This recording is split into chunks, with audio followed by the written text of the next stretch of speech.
పిలిచారు.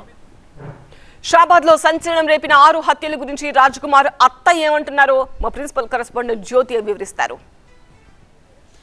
ఒకటి కాదు రెండు కాదు ఏకంగా 6 దారుణ హత్యలు జరిగినటువంటి ఘటన షాబాద్ పోలీస్ స్టేషన్ పరిధిలో చోటు చేసుకుంది. ప్రస్తుతం మనం ఘటన జరిగినటువంటి ఆ గ్రామం దగ్గర ఉన్నాము. ఇక్కడ భార్యతో పాటు 2 పిల్లల్ని అత్యంత దారుణంగా రాజ్ కుమార్ అనే వ్యక్తి హత్య చేశాడు. ఆ తర్వాత షాబాద్లో మైనర్ బాలిక, ఏదైతే పోక్సో కేసు పెట్టినటువంటి మైనర్ బాలికతో పాటు ఆమె తల్లిని, ఆమె నానమ్మను కూడా అత్యంత దారుణంగా హత్య చేశాడు. అయితే ప్రస్తుతం మనం మాట్లాడేందుకు రాజ్ కుమార్కి సంబంధించినటువంటి కుటుంబ సభ్యులు, ఎవరైతే ఈ భార్య ఉందో వాళ్ళ అమ్మ ఉన్నారు. అమ్మ, అసలు ఏం జరిగింది?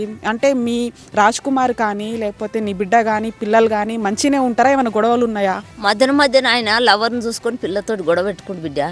గొడవ పెట్టుకొని కొన్ని రోజులు మస్తు రోజులు పోయిండు. 2 పిల్లలు పుట్టిర్రు, పెద్దగా అయ్యిండ్రు. గొడవలు పెట్టుకొని దాని నుంచే పిల్ల మళ్ళీ ఎందుకు వాళ్ళ ఇంటికి పోతున్నావు అని ఆయన షాబాదలనే ఉన్నాడు. గొడవలు అయినాక పిల్లకి అయినాక మందు తాగిండు. దాని బాధకు వడజాలక నా పిల్లలని నాకు ఎడవాపుతున్నావు, నీకు వదిలిపెట్టే నన్ను అంటే నిన్ను వదిలిపెడితే నన్ను చేసుకుంటావా, నన్ను చేసుకో, లేకుంటే నిన్ను జైలుకు పట్టిస్తా అన్నదంట లవరు. ఈ ముగ్గురిని కూడా ఎట్లా చంపేసిండు అమ్మా ఆయన? ఇప్పుడు ఏ రోజు, అంటే నైట్ జరిగింది కదా ఈ ఇన్సిడెంట్, ఏ టైంలో మీకు ఈ విషయం తెలిసింది ఇట్లా చనిపోయారు? నాకు ఇప్పుడు 4 గంటల రాత్రికి మంది వచ్చి నన్ను గేటులు ఒట్టి నన్ను లేపిందాక నాకు తెలియదు బిడ్డ. నాకు వాళ్ళు వచ్చి నువ్వేం పండుకున్నావే అమ్మ, నువ్వు నీ ఇల్లు ఆరింది, నీ పిల్లలు పోయినరు, నువ్వేం పండుకున్నావా అని మా అందరికి ఊరోళ్ళంతా వచ్చి గేటు తీసి డోర్ గుద్దితే పడుకొని లేచి డోర్ గొల్లెని తీసిన. ఇట్లానే కనిపించిండ్రా లేకపోతే బయటకు తీసుకొచ్చేమన్నా హత్య చేసిండా? మంచం బెడ్ మీనే 2 బాబులు, చిన్న బాబుని పెద్ద బాబుని తల్లిని బెడ్ మీనే గొల్లరని కోసినట్టే, మేకలు మనం యాటలు కోసి పెట్టినట్టే. పెద్ద పిల్లగాడు బోల్ర పడ్డాడు టీవీ కాడ, చిన్న పిల్లగాడు ఎల్లెంకల పడ్డాడు.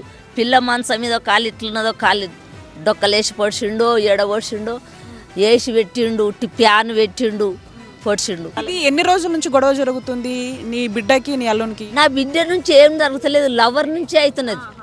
లవర్ నుంచే నా బిడ్డ నా అల్లుడు మంచిగా అయితే మంచిగా ఉంది, గిదేగా లవర్దే. అది నన్ను చేసుకుంటా అంటుంది. అది అలా అన్న మొత్తం కష్టపడి లక్షలు పోసి జైలుకు పోయేటోని లక్షలు పోసి బెల్లి మీద ఇడిపించుకొచ్చిండు.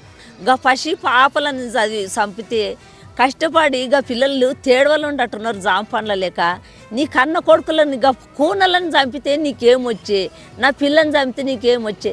అసలే నువ్వు 10 మందిలోకి వచ్చానో ఒక నా గ్రామ కంఠం కాడికి వచ్చి నాకు ఈ పెండ్లం బేకలేదు, నాకు ఈ కొడుకులు బేకలేదు, నాకు లవరే ఇష్టం ఉంది, నేను దాన్నే తీసుకొని పోతా అంటే ఏ స్కూల్లో పోయి నా పిల్ల చదువు చెప్పుకొని ఇంత నా కొడుకులను బతికించుకుంటుండే కదా.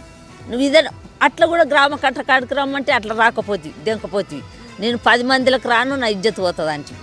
అయితే మళ్ళీ ఏం చేసుకుంటాడు, మందు దాయిండు. దాని నుంచే మందు దాయిండు కానీ లవర్ నుంచే మందు దాయిండు కానీ అప్పులు చేసినందుకు అప్పుల వల్ల బాధకు మందు దాయిండు అని రిటర్న్ పెట్టిర్రు. అది తావుకమో అప్పులు ఆ లవర్ నుంచే ఆ మందు దాయిండు. ఆ క్యామిల్కి వెళ్ళి ఎట్లా పరిచయం? షాబాద్లో ఉన్నప్పుడు పరిచయమా? ఇల్లు ఇంటి పక్కకే ఇల్లు.